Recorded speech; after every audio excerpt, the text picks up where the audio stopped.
Anong pagkakaiba ni Cynthia Villar, Ralph Recto, Chis Escudero, Win Gatchalian, at Coco Pimental kay Vico Sotto? Simple lang, yung 5 pabigat sa buhay.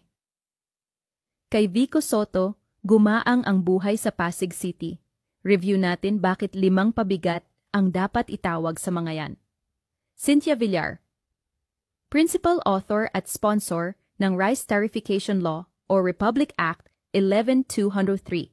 Ito ang batas na patuloy na dumedehado at nagpapahirap sa mga rice farmers natin dahil sa naging walang habas na ang pag-i-import ng bigas. So much so na sa unang taon pa lang ng implementation ng batas, 40 billion na agad ang nalugi sa mga rice farmers.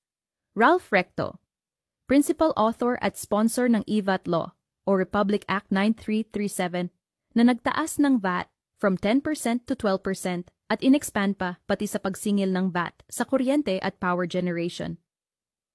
Mula noon hanggang ngayon, binansagan ng VATman si Ralph Recto. Coco Pimental, Principal Author at Sponsor sa Senado ng Train Law o Republic Act 1963 na nagpataw ng excise tax sa diesel, gasolina, at iba pang fuel products na nagdagdag ng hanggang P10 sa presyo ng diesel at gasolina.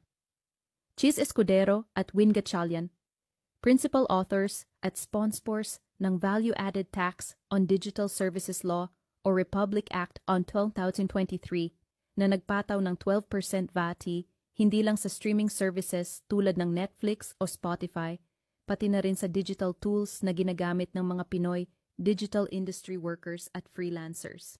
Sabi nila, need lahat ng tax na yan to raise additional revenues para sa gobyerno sa laki ng gastos at utang natin na nasa 16 trilyon na ngayon, salamat kay Digong at Bongbong.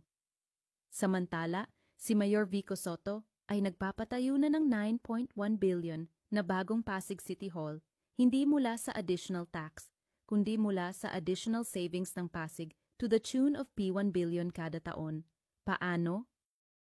Pinataas ni Mayor Vico Sotto ang kita at savings ng Pasig City sa pamamagitan ng mas maayos na pangongolekta ng buwis, matalinong paghawak sa pondo ng lungsod, at pagtapos sa kultura ng kickbacks at pagwawaldas ng pera ng taumbayan. Hindi natin kailangan ng maraming tax at mga namununong walang relate sa hirap ng buhay ng mga ordinaryong Pilipino. Kailangan lang natin na labanan ang korupsyon, tigilan ang pagwawaldas, at maghalal ng mga tulad ni Vico Sotto. Anong pagkakaiba ni Cynthia Villar, Ralph Recto, Chis Escudero,